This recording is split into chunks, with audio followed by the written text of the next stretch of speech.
राजकुमारी और मटर की कहानी। एक बार की बात है, एक शक्तिशाली रानी थी। उसको जो चीज चाहिए होती थी उसे पाने की आदत थी। उसने सर्वश्रेष्ठ से कम कुछ भी स्वीकार नहीं किया और वह अपने बेटे के लिए सर्वश्रेष्ठ के अलावा कुछ नहीं चाहती थी। उसने उसे केवल बेहतरीन सूट पहनाया, उसे केवल पेटू खाना खिलाया और उसे शिक्षित करने के लिए पूरे देश में सबसे चतुर शिक्षकों को काम पर रखा। इसलिए जब उसकी शादी का समय आया तो उसने उससे कहा, बेटा, तुम पूरी दुनिया की सबसे अच्छी महिला के लायक हो। किसी भी सुंदर चेहरे के लिए समझौता न करें। एक राजकुमार का विवाह एक राजकुमारी से होना चाहिए। एक असली राजकुमारी सिर्फ एक राजा और रानी की बेटी नहीं होती है। एक असली राजकुमारी नाजुक और परिष्कृत होती है और केवल बेहतरीन भोजन खाती है। वो अच्छी तरह से पढ़ी लिखी और केवल सबसे बड़ी किताबें और कविताएं पढ़ती है। वो सबसे प्यारे कपड़े पहनती है और खुद को अनुग्रह और गरिमा के साथ रखती है। लेकिन पहली चीज जो आप देखेंगे वो ये है कि एक असली राजकुमारी के पास एक परी की आवाज होती है। रानी ने कहा। इसके साथ ही राजकुमार अपने नौकरों के साथ अपनी राजकुमारी की तलाश में निकल पड़ा। कई दिनों की यात्रा के बाद वह दूसरे राज्य में पहुंच गया। जब वह महल में आया तो उसने खुद को पड़ोसी राज्य के राजकुमार के रूप में पेश किया। जब वह राजा और रानी से मिला तो वे तुरंत प्रभावित हुए कि वो कितना सुंदर और विनम्र था, और उसने सोचा कि राजकुमार को अपनी बेटी से मिलवाना एक अच्छा विचार होगा। वे राजकुमार को राजकुमारी के अध्ययन कक्ष में ले आए, जहां वह कविता पढ़ने में व्यस्त थी। साथ ही साथ एक नौकर ने उसके बाल ठीक किए। राजकुमार ये देखकर खुश हुआ कि वह बहुत सुंदर है और वह राजकुमार का अभिवादन करते हुए मुस्कुराए। जब राजकुमारी ने उत्तर दिया तो उसकी आवाज बहुत कर्कश थी। उन्होंने वहां से जाने का फैसला किया। जैसे ही वह चला गया, उसे अचानक जाने के लिए बुरा लगा, लेकिन उसने खुद को याद दिलाया कि उसकी माँ ने क्या सिखाया था। अच्छी बात ये थी कि वास्तव में देर नहीं हुई थी। राजकुमार के पास अगले राज्य के लिए निकलने के लिए बहुत समय था, जहां वह फिर से राजा और रानी से मिला। फिर से वह इतना आकर्षक था कि उसे तुरंत राज्य की अविवाहित राजकुमारी से मिलने के लिए आमंत्रित किया गया। इस बार राजा और रानी राजकुमार को महल के डाइनिंग हॉल में ले गए।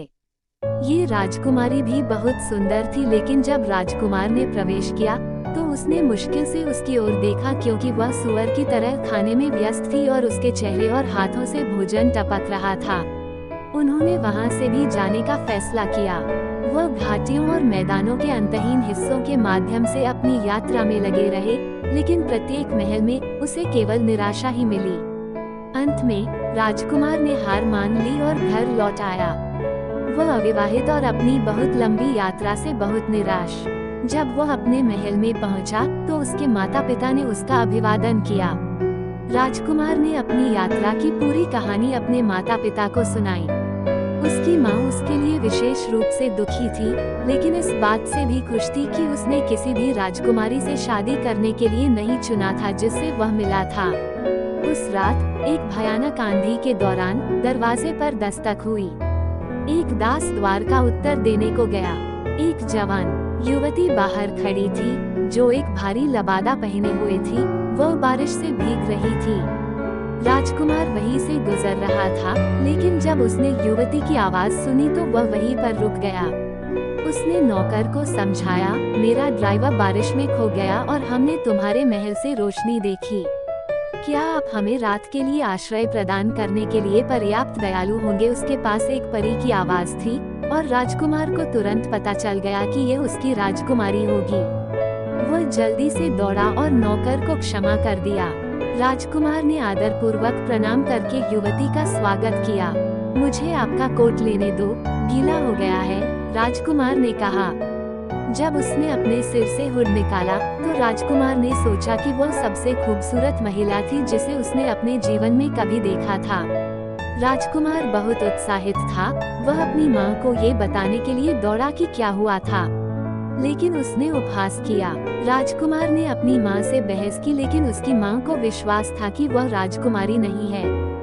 रानी देख सकती थी कि उसका बेटा पहले ही लड़की के प्यार में पड़ गया है, इसलिए उसने जल्दी से उससे छुटकारा पाने की योजना बनाई। उसने युवती की परीक्षा लेने का फैसला किया। उसने नौकरों को अतिथि कक्ष में 20 सबसे नर्म, शानदार और पंख वाले गद्दे लगाने का आदेश दिया।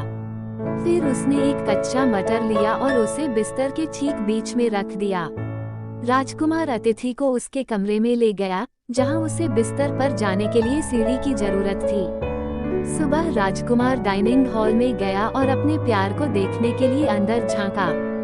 वह भयानक लग रही थी। उसकी आंखों के नीचे काले घेरे थे और वो एक बड़े कप चाय की चुस्की ले रही थी।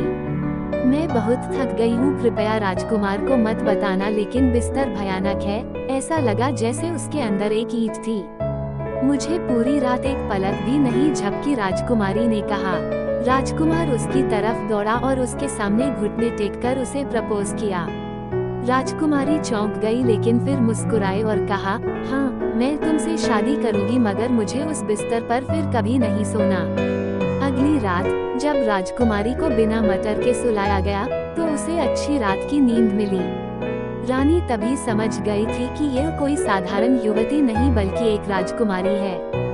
जल्द ही राजकुमार और राजकुमारी की शादी हो गई और वे हमेशा के लिए खुशी से रहने लगे।